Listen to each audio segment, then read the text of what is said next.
Ituhong clearing operation naman ng Department of Public Works and Highways kasunod ho ng itong Tropical Storm Tino at Super Typhoon Uwan o Uwan. Tuloy-tuloy pag-asaayos naman ng mga napinsalang daan, sunod naman na isasagawa. Yan at iba pang mga balita tinutukan ni Bombo Isa Cotoner. Bombo Victor, Bombo Jai, tiniyak ng Department of Public Works and Highways Secretary Vince Dizon na nagpapatuloy ang clearing operations sa iba't ibang probinsyang tinamaan ng Bagyong Tino at Bagyong Uwan. Ayon kay Dizon, na-clear na ang isang pangunahing daan sa Aurora, kaya muli na itong nadadaanan at magagamit sa pagdadala ng tulong sa mga naapektuhan ng pananalasa ng magkasunod na bagyo. Pagkatapos ng clearing, nakatakda ring agad buksan ng mga kalsada at kumpunuhin naman ang mga nasirang bahagi nito.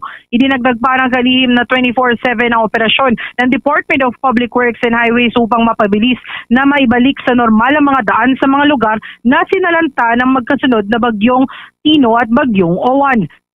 Kaugnay niyan, pakinggan natin ang tinig ni Department of Public Works and Highways Secretary Vince Dizon.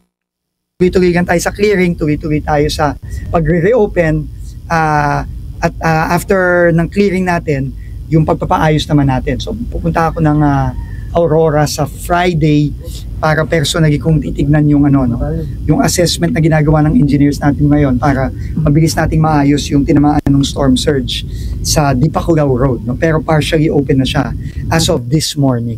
Na-clear na natin. At meron na rin tayong clearing na nagawa sa iba pang lugar sa Bicol, sa Catanduanes, sa Albay, sa Camsur, sa parts of Quezon, at dito sa Aurora at paakyat ng Isabela, Cagayan, pati na rin sa Ilocos Region at dun sa Lingayen Gulf sa Pangasinan na talagang pumasok din ng storm surges nung nakaraang uwan. So madami sabay-sabay pero 24/7 po ang operation. Samantala, ngayong araw din ay nagpulong sina Secretary Dizon, dating Department of Public Works and Highways Secretary Rogelio Babe Singson at National Irrigation Administration Administrator Eduardo Eddie Guillen para talakayin ang Cebu Flood Control Master Plan. Ayon kay Dizon, handa nang ipatupad ang naturang master plan na naglalayong mabawasan ang pagbaha sa naturang probinsya. Napag-usapan sa pulong ang short-term at long-term solutions, kabilang ang Integrated Water Resources Management na binigyan din ni Singson upang maiwasan ang paulit-ulit na pagbaha.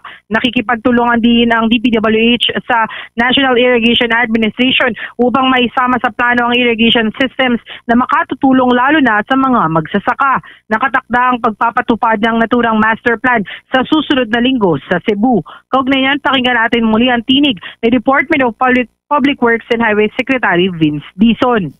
Present yung team natin sa Cebu ng isang plano for essentially for flood mitigation pero both short term and longer term. So